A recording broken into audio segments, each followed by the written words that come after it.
Absolutely no good deed goes unpunished. I've been trying to have this conversation, and seems that the tech lords don't want me to have it, but it has to be had. No good deed goes unpunished. So when you have Alvin Bragg, the DA there in Manhattan, indicting Trump, one's got to ask the question, is this really what Democrats are after? Is this the thing that they want? Can this backfire? Will this backfire? And how does that play out politically? Guys, welcome to the show. Good to be with you. Presented by Americans for Prosperity. AmericansForProsperity.org. Kurt Schlichter joins us right now. The very patient Kurt Schlichter is his name. You can find his work at townhall.com, of course, and his books all over there at Amazon. We'll be back, The Fall and Rise of America, and, of course, the Kelly Turnbull series, like this one right here, Inferno, available at Amazon.com. Be careful what you wish for. The Democrats indicting Donald Trump. We don't know what the charges are because they're still sealed. The DAs in Bragg's office had said, according to sources, don't do this. Are they going to regret this thing? Gosh, I sure hope so. Look, the answer to this is not to pretend this is some sort of, we have to respect the rule of law. Let's see what's in the, no, it's baloney. It's bogus. I don't even see why you have a lawyer on with you, because it has nothing to do with law. All it has to do with is power. And we need to approach it in that way. It's time for mutually assured destruction. That doesn't mean go and invent a bunch of crimes for the Democrats. They're Democrats. You don't have to invent any. What I say is get rid of the presumption against prosecuting your political opponents. We used to not do it. They would do things by let it go because we wanted to maintain the equilibrium in the system. Well, I got news for you.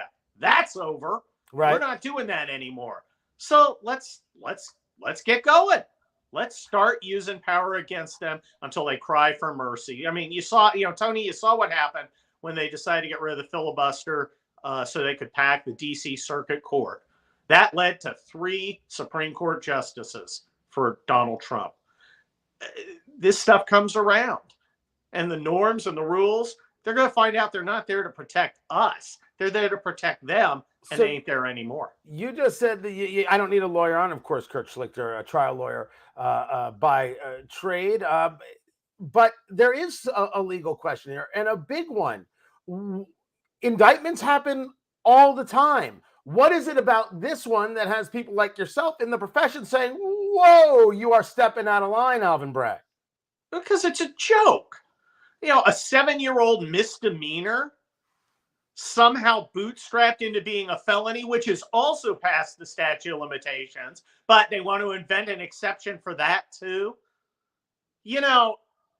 If you caught him, committing a hatchet murder, that might be one thing. But to create a patchwork quilt of an indictment that no one else has ever been prosecuted for, that no one else ever would be prosecuted for, right, is an utter disgrace. And that's the thing that people are failing to recognize, certainly on the political left, and people might not be aware of on the political right, or those who are not political at all. This stems from something that happened 7 years ago that everybody would tell you is a misdemeanor, because the crime here was not about a payment to Stormy Daniels, but it was about the categorization, what account it came from. This is a conversation down to it of a clerical error, Kurt. Yeah, this is a joke. So it's hard for me to tolerate people going, well, let's look at it as illegal. No, it's not a legal question. It's an attempt by the Democrats to punish somebody who beat them and prevent him from beating them again. And I'm not sure he would or wouldn't next time. I actually think they're probably, when you start playing with karma, you keep screwing up. They may just disqualify Trump from running. And I think he's the weakest Republican candidate or major Republican candidate because he has a ceiling. So they may just, this genius maneuver may just end up putting a Republican in the White House. And hopefully it's a Republican who's vindictive and wants vengeance, because you've got to get it. They have to pay so that they stop doing this. When you make it possible and easy for them to do this, all you do is encourage more of it. if you're destroying the norms have to be destroyed. Because if you keep playing by the norms while the other guys have destroyed it, you've just encouraged them, and they're going to do more of it. I want to get into that. I want to discuss that. Talking to Kurt Schlichter, columnist at Town Hall, author of the Kelly Turnbull series of books. You can find those at Amazon.com, wherever fine books are sold. This idea of they have to pay, they have to learn their lesson. I can't get a prosecution against Hunter Biden for lying on Form 4473 when he purchased a firearm and lied about his drug use. Something that isn't a debate. It actually happened.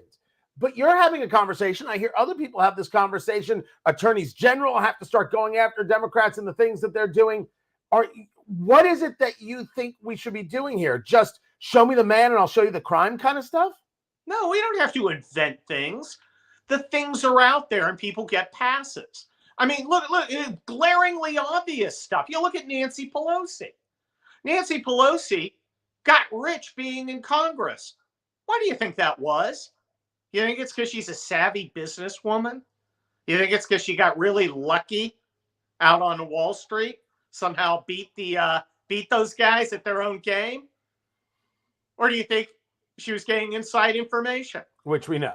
Which we at least we believe we've seen, and I'm not going to argue is worthy of investigation at all, man. I'm with you there 1,000%. But is that the kind of stuff you're talking about? Yes. Because other people are. I mean, this conversation has the ability to explode in a bad place. Well, look, if you're talking about framing people, which is effectively what Alvin Bragg is doing. I hear you there. I hear you there. We're not talking about that. We are talking about the end of the discretion that said, look, I'm going to avoid prosecuting my political opponents unless I really have no choice. Unless I catch them with the little bag with the dollar sign on, being exchanged between them and the guy bribing them, and it's on videotape and notarized. I take a look at what it is that people are saying about Trump and this indictment. And they're saying this indictment proves that all the Republicans have to get out of the field and endorse Trump. And this means Trump's going to absolutely win the White House. Now, that would be a massive backfire if Democrats thought this would be the thing to take him out of the way. You're not in that camp. You and I have a similar take on Trump. Does this indictment help him solidify his opportunities to win the Republican primary? I think it's going to help him in the short term. I think as more indictments come down, I think people are going to get tired of it. Look, this is almost an invitation by the Democrats to force us to rally around this guy and ride him all the way into the general election, which he will probably lose. So I think they want that. I don't believe in doing what the enemy wants. Well, you're letting them win. No, well, they win if they win in 2024. That's when they win. Yeah. If they lose in 2024, they lose hard. So focus on that. The idea that people are now required to drop out for Trump, that's just stupid, and that's not going to happen. You've heard that specifically about Ron DeSantis. You hear people saying Governor DeSantis of Florida has to drop out of this race immediately, even though he hasn't declared for the race, and he has to endorse Trump, and he has to wait until 2028. And you're saying, no, he doesn't. Well, what Alex Brusevich and the rest of them have to say is of little or no interest to me. It's just silly, and he's not going to play along with that. Look, I think Republican voters have to be very, very calculating. Look, I sprung to Trump's defense. I would love to see Trump reelected just to shove it down their throats. But I don't know if he's going to be able to win the general election. And that's the most important issue to me. And we're never going to get revenge if we get another 4 years of this doddering pervert. You are the guy who wrote 21 Lies About Donald Trump and You. The book is available, and you can get that at Amazon.com. Your argument is not an anti-Trump argument. Your argument is rather, I'm looking to win argument. Yeah. And that's where you come from on the previous side, that you have to fight like they do. It's not just in this, it is in elections. I have people who are in my ear all the time telling me the problem, Tony, is they steal elections. You'll never win an election again. And my answer is, That's well, if they stupid. steal elections, what am I supposed to do? Just sit there and do nothing? Isn't it better that I fight like they do? So I want you to break it down. I want you to break down all the ways that you've come up with that Republicans aren't fighting the way that they should and need to. Well, first of all, you raise the issue of where they cheat on all the elections, we'll never win. Okay, that's stupid. Stop saying that. I know a little about it. I was one of the election lawyers in Las Vegas. I saw the things that we screwed up, and we in the Republican Party did screw up. We did not prepare the battlefield. Look, the elections can't be stolen unless they're very, very close and you dominate certain urban areas. And you haven't prepared the battlefield. You haven't filed the right lawsuits. You don't have the observers on the ground, et cetera, and so forth. We were not ready in 2020. We were not ready. We knew it was coming. Trump knew it was coming. Everyone was telling Trump it was coming. He was the boss. He didn't get it set up. Ronna McDaniel, she didn't get it set up. And of course, he supported another 4 years term for her just recently. The idea that we can't win is also empowering to lazy people, because it deprives them of any obligation to do anything. You know, you will never see one of the people who is, oh, we can't win, or our Dominion machines. Rah! You will never see one of them knocking on a door, making a phone call, writing a check to a candidate. They never do that. They just sit around and whine. Right. And and I find them tiresome. Look, there is fraud sometimes in certain situations. More importantly, there are changes to election rules that are imposed unlawfully that we need lawyers to fight. And third, we have an unofficial issue, an informal issue, where you have corporations, the regime media, major institutions, all pulling for the Democrats and not being neutral.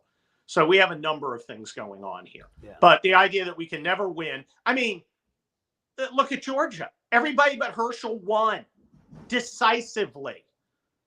Herschel is just a bad candidate. And bad candidates do happen. The argument is that the left has bad candidates. Katie Hobbs is an awful, miserable, terrible candidate. She's going to be an awful, miserable governor of Arizona, and yet they win. We do have an issue with the political right needing to do a step above and a step better than the political left. But, well, that's just the way that is. You're either going to fight the fight or you're not going to fight the fight. You're making the argument that on the political level, we need to fight the fight in a whole new way. Fight like they do, like taking a 7-year-old misdemeanor and saying, you know what, spin it up, hit them with it. Well, look, I'm not saying fight like they do, because they actively frame people. I'm saying apply the new rules that they've set, which is, you know, we are going to charge our political enemies when they commit crimes. And Democrats commit crimes all the time. And we are going to investigate our political enemies to find crimes where it looks like they might exist. For instance, somebody who gets very, very rich on $172,000 a year salary. So, you know, it's going to hurt them a lot more than it's going to hurt us. As we now take a look at this landscape going forward and this indictment, 34 counts. By the way, you try cases. You're there in the courtroom. 34 counts on something that we thought was a hush money conversation. I feel the air quotes. That seemed like an odd number to you? No, it's stupid. It's the typical prosecutorial stacking where they try and break out every, ledger entry into a separate misdemeanor. And they don't stack on top. It's not like a year for each of them. It's that's not how it works. It's just, the whole thing is just stupid. Prosecutors have been out of control for a long time in a lot of ways anyway. But this is just dumb, and I eventually down the road it's going to get to a place where it gets thrown out.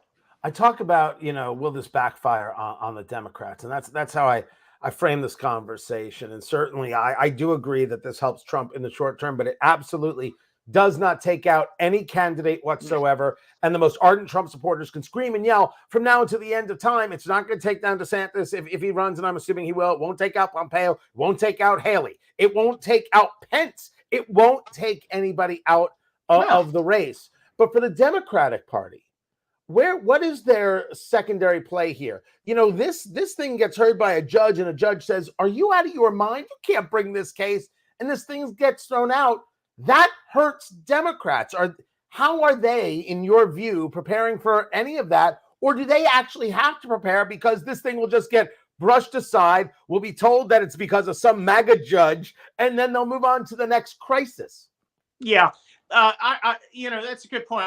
I've been writing about that on Monday in Town Hall, which is we've got a color revolution going on as an attempt to take power by the left, except it's very decentralized and disorganized. This is not synchronized. They don't have a plan, Tony.